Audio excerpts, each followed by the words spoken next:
Aujourd'hui, je me rends compte que chaque mouvement qu'on peut faire, il faut remercier Akadosh Baruch Hu. C'est un miracle, c'est vraiment un miracle.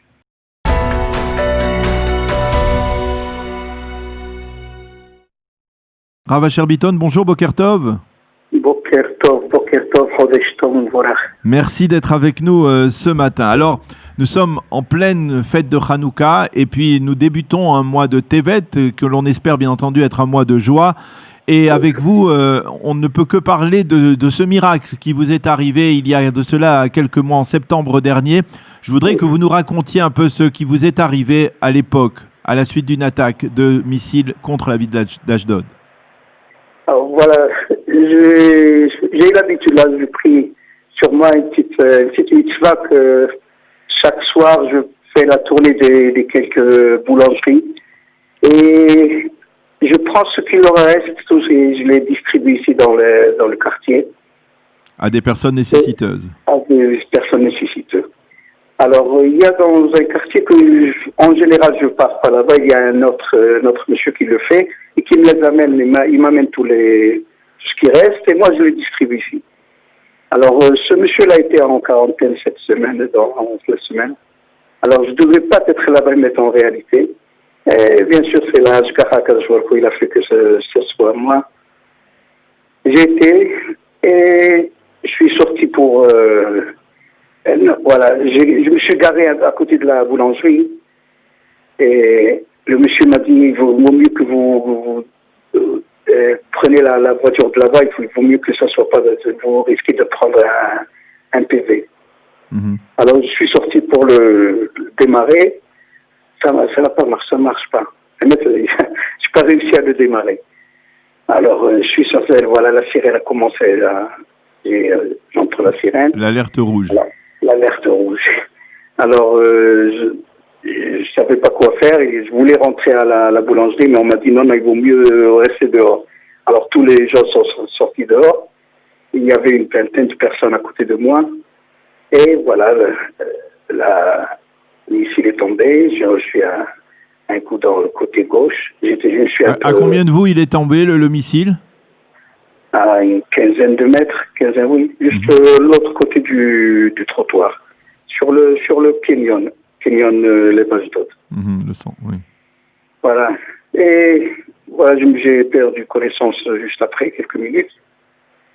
Et voilà. Vous avez été sérieusement blessé? Oui, j'étais dans le coma jusqu'à Rosh Hashanah, depuis mardi soir. Et je me suis réveillé à peu près vers Rosh Hashanah, le deuxième jour, le dimanche. Ça veut dire mercredi, jeudi, vendredi et Shabbat. 3 jours. 3 jours de coma, un état très sérieux. Et finalement, vous êtes sorti du coma. Comment les médecins ont expliqué votre sortie du coma? C'est maman un NS. On ne peut pas vous expliquer autrement qu'un NS. C'est maman, il y a Dakar Jouar Hashgacha. Hashgacha pratique de mettre Rosh Hashanah, le deuxième, Rosh Hashanah. Je me suis réveillé un peu lorsque j'entends ma femme qui était à côté de moi. Elle chantonnait un peu les piyutim. Les pilotes de Rosh Hashanah. Et comme ça, je me réveille. Elle me dit, tu sais, c'est Rosh Hashanah aujourd'hui, dimanche. Et elle dit, j'ai pas encore entendu le chauffard. Elle me dit, voilà, justement, j'ai amené un chauffard. Je vais chercher ici pour quelqu'un pour le sonner. Il n'y a personne ici. Elle dit, voilà, je vais essayer moi-même. Bon, Hachem, j'ai essayé, ça marchait. Vous avez réussi vous-même à sonner du chauffard en vous réveillant de ce coma? En me réveillant de ce coma. Vraiment, les 30 coups de chauffard, j'ai réussi à les faire. Et ce qui m'a vraiment étonné, c'est que juste après, il y a une infirmière qui m'a amené un jouet comme ça qu'il faut souffler dedans. En souffler, il y a des petites bulles qui... Oui. Alors, j'ai pas réussi à le faire. Moi, il n'y avait aucun... Vous avez gardé votre souffle pour le chauffard.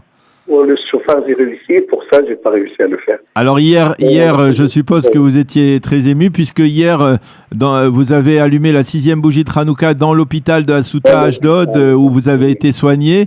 Qu'est-ce que vous avez ressenti au moment en allumant cette bougie de Hanouka? J'ai ressenti que c'était vraiment le moment de montrer, de dire ce miracle-là. Il fallait le dire parce que sinon, c'est un miracle. Si Akadosh Baruch Hu fait un miracle, c'est que il faut le publier, il faut le dire parce que sinon, un miracle pour rien, ça enlève des mérites, c'est dommage. Alors, bien je me suis j'ai essayé de raconter, j'ai essayé de remercier le docteur qui m'a... L'équipe médicale. L'équipe médicale, oui.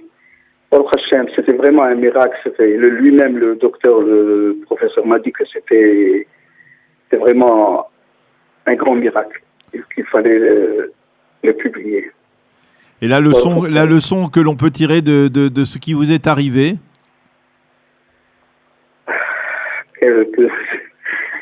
La leçon, c'est qu'il faut remercier Akadosh Baruch Hu. Chaque souffle. Maintenant, j'ai une main que je peux pas l'utiliser, la main gauche. Vous avez encore donc des séquelles de cette blessure? Bien sûr, non, je n'ai pas de coude. Tout le coude est complètement été écrasé. Alors, chaque mouvement, c'est quelque chose de très dur pour moi de mettre. Avant qu'on prenait juste n'importe quel petit geste, avant c'était tellement facile, on le prenait comme un fait. Alors aujourd'hui, je me rends compte que chaque mouvement qu'on peut faire, il faut remercier Akadosh Baruch Hu. Combien on est obligé de remercier Akadosh Baruch Hu sur chaque mouvement, chaque souffle qu'on fait, c'est un miracle. C'est vraiment un miracle. Et de grands miracles, on voit les petits. On voit les petits miracles qu'on est tellement habitué à une vie normale, qu'on a tout, Baruch Hashem, on a tous les deux mains, on a les yeux, on a les oreilles, tout marche bien, mais vraiment, c'est pas évident du tout. Eh bien, Rav Bitton, merci beaucoup pour votre témoignage. On ne peut que vous souhaiter donc d'abord Refoua Shlema, que vous continuiez à faire. Je suppose que vous avez continué par la suite à faire votre action en faveur des nécessiteux, à poursuivre cette action en faveur des nécessiteux. Merci beaucoup d'avoir été avec nous ce matin pour nous avoir raconté ce miracle, votre propre miracle de Hanouka qui s'est produit à Rosh Hashanah. Et merci de nous avoir émus ce matin. Chag Sameach, Chodesh Tov. Merci beaucoup à vous. Vous m'avez donné une bama pour exprimer un peu mon est. C'est vraiment un grand mérite. Merci beaucoup. Merci à vous.